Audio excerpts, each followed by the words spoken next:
Diascofoot, le miroir du football de la diaspora congolaise.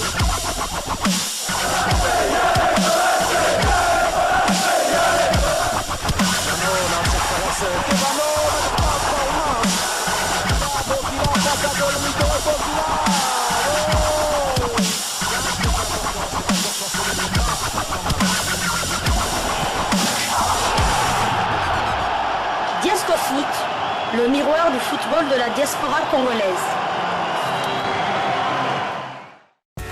Vous êtes en train de suivre Diascofoot, les miroirs du football de la diaspora congolaise. Diascofoot du dimanche 4 décembre 2022. Nous allons commencer ce numéro de Diascofoot par des informations concernant les léopards U20 qui sont déjà en préparation à Kinshasa pour les préliminaires de la CAN U20. Donc ça passe par un tournoi UNIFAC d'Afrique centrale qui se déroulera au Congo-Brazzaville. Donc les léopards de Michel Dinzey, de moins de 20 ans, ont entamé leur préparation pour le tournoi de l'Union des fédérations de football d'Afrique centrale, UNIFAC, du 7 au 17 décembre à Brazzaville. L'ensemble de l'équipe a eu sa première séance d'entraînement le samedi 3 décembre dernier au stade de Martyrs de la Pentecôte de Kinshasa sous la houlette de Michel Dinzey, ancien international congolais qui dirige cette sélection. Une vingtaine de joueurs, soit 16 évoluant au pays et quelques-uns à l'extérieur du pays, ont pris part à cette séance de reconnaissance du terrain d'abord et puis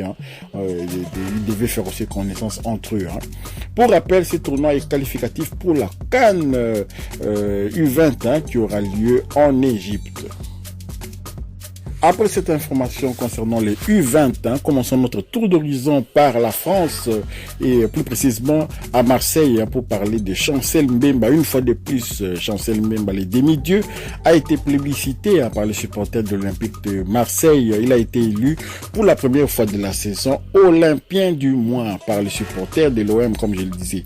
Le défenseur des Léopards a été récompensé pour ses bonnes performances durant le mois de novembre. Donc bravo à Chancel Mbemba, notre demi-dieu, avant qu'il a la confirmation quand même des supporters. C'est toujours très important que les supporters vous acceptent, parce que pour le reste, ça devient un peu plus facile parce que les supporters peuvent défendre la cause d'un joueur auprès du comité et puis ça permettrait peut-être que les joueurs puissent obtenir la prolongation de contrat. Donc voilà, Chancel Mbemba et ses coéquipiers de l'Olympique de Marseille ont pris la direction de Marbella en Espagne pour un stage d'une semaine pour préparer la deuxième partie de la saison. Vous savez aussi qu'il y a certains Olympiens qui sont toujours dans la course, dans la Coupe du Monde, bien que ils ne jouent pas vraiment beaucoup, mais quand même ils sont dans la course de la Coupe du Monde, c'est-à-dire nous avons Gendouzi du côté français, nous avons aussi Bamba Dieng et puis l'autre Sénégalais, j'ai oublié son nom, qui vont jouer tout à l'heure là, bientôt là contre l'Angleterre, après essayer de se qualifier et rejoindre la France justement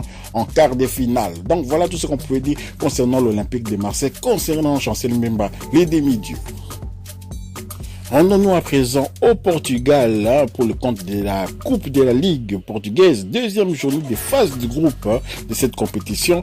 Casa Pia a été défait à domicile 0-1 contre le Sporting Braga. Si on parle du Sporting de Braga, c'est parce que Simon Banza, le binational franco-congolais, évolue du côté du Sporting Braga. Et donc Simon Banza a fait une passe décisive à la 23e minute de jeu. Simon Banza était titulaire, il a été expulsé à la 51e minute de jeu après avoir reçu un deuxième carton jaune. Troisième titularisation consécutive donc pour Simon Banza, dont voici les stats, 2 matchs consécutifs, un but marqué et une passe décisive. Simon Banza, ses stats dans le championnat portugais de première division maintenant, 1239 minutes, 6 buts marqués, 2 passes décisives sur 2070 minutes possibles, 22 matchs joués sur 23 matchs possibles. Le prochain match du Sporting Braga dans cette compétition, troisième journée de la phase de groupe de la Coupe de la Ligue encore. Donc le Sporting Braga va recevoir Passos Ferreira le dimanche 11 décembre 2022, 20h de Kinshasa, 21h de Lubumbashi au stade municipal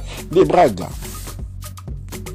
Allons en Turquie à présent, hein, pour le compte de la 16e journée de la deuxième division turque. Sakaryaspor a gagné 2-0 contre BB Erzurum Sport. Donc voilà, Sakaryaspor, c'est le club de Kabongoka Songo. Et Kabongoka Songo a marqué à la 74e minute de jeu son 10e but de la saison. Kabongoka Songo était blessé. Vous savez, le dernier match, il avait manqué la confrontation avec son compatriote Yannick Yalabolassi. Et maintenant, Kabongoka Songo est de retour. Et du coup, directement, il marque. C'était très beau chant. Kabongoka Songo est entré à la 59e minute de jeu. Hein. Voici le stade de Kabongoka Songo. Cette saison, 17 matchs joués, 10 buts marqués pour le compte de Sakaryaspor. Hein. Et il est actuellement le meilleur buteur de la deuxième division turque avec 10 buts marqués. Il est actuellement le deuxième meilleur buteur léopard avec 10 buts marqués. Hein. Encore 2 buts pour Kabongoka Songo pour qu'il égalise le nombre de buts qu'il a marqué la saison dernière, c'est-à-dire 12 buts. Sakaryaspor est 10e, hein, de la deuxième division, avec cette victoire, 8 défaites, 25 buts marqués, 25 buts encaissés. Kabongoka Songo, voici ses stats, hein, avec la formation de Sakaryaspor, 1002 minutes, 10 buts marqués et une passe décisive sur 1530 minutes possibles, 12 matchs joués sur 17 matchs possibles. Le prochain match de Sakaryaspor en deuxième division turque, hein, concernera la 17e journée, hein, et donc Sakaryaspor va se déplacer sur le terrain de Pendisk Sport le lundi 12 décembre 2022, 18h heure de Kinshasa, 19h heure de Lubumbashi, au Pendik Stadium.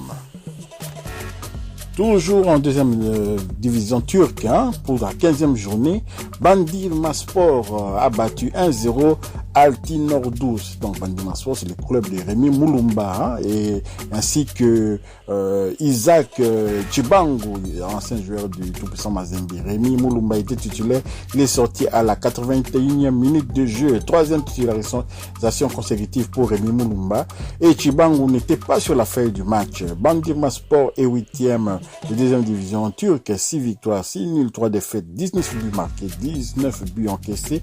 Rémi Mulumba a un temps de jeu de 974 minutes, une passe décisive sur 1530 minutes possibles, 13 matchs joués sur 16 matchs possibles. Le prochain match de Bandırmaspor, ça concerne la 16e journée, hein.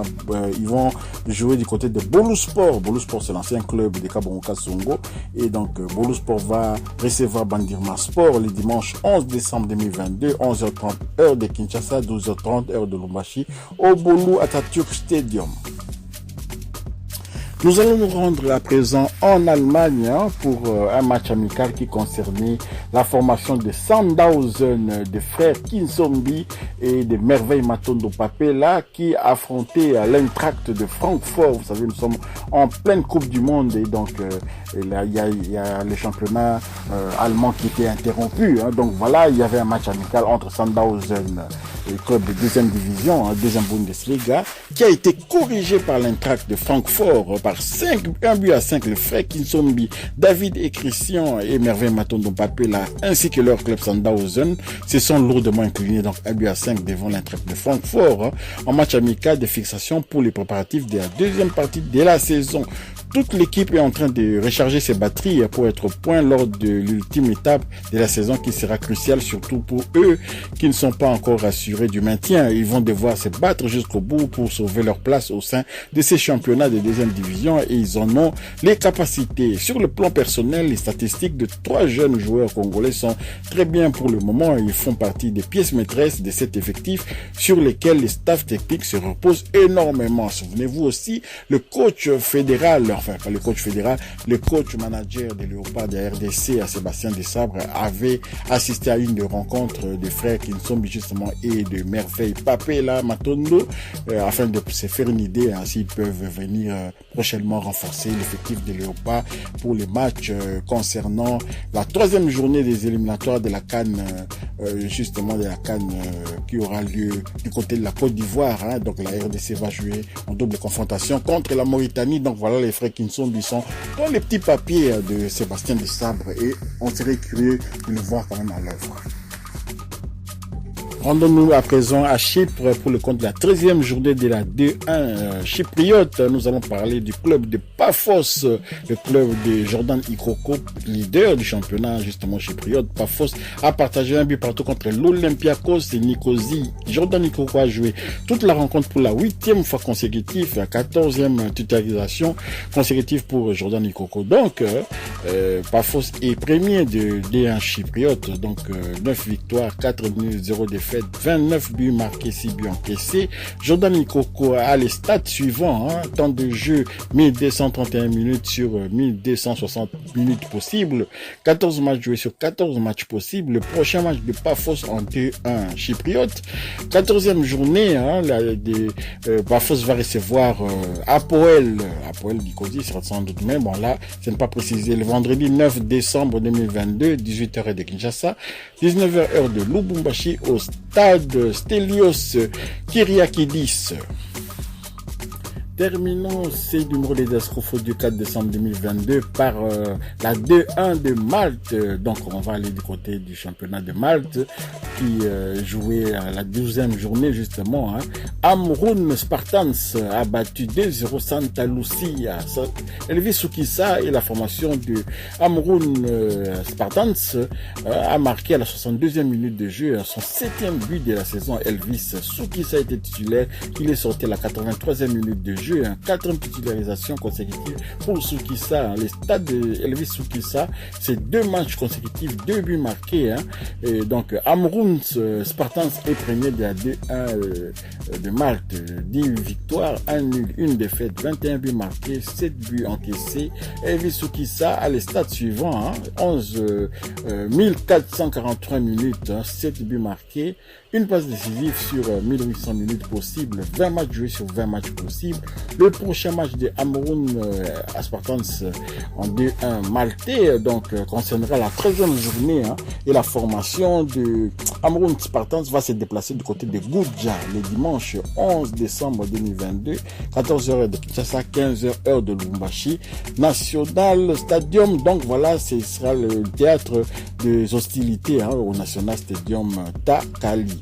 Donc voilà tout ce qu'on pouvait dire concernant le championnat de Malte. Donc voilà, Elvis Soukissa, buteur. Nous nous réjouissons déjà de cette information. Là, si vous avez aimé ce numéro de Escrofoot, merci de partager, de liker, de laisser aussi des commentaires positifs. Et puis nous allons également vous inviter à vous abonner pour ceux qui ne sont pas encore abonnés, d'activer la petite cloche de notification. Elle vous permettra de ne pas manquer les prochains numéros de Escrofoot qui arrivera très bientôt. Escrofoot vous dit au revoir.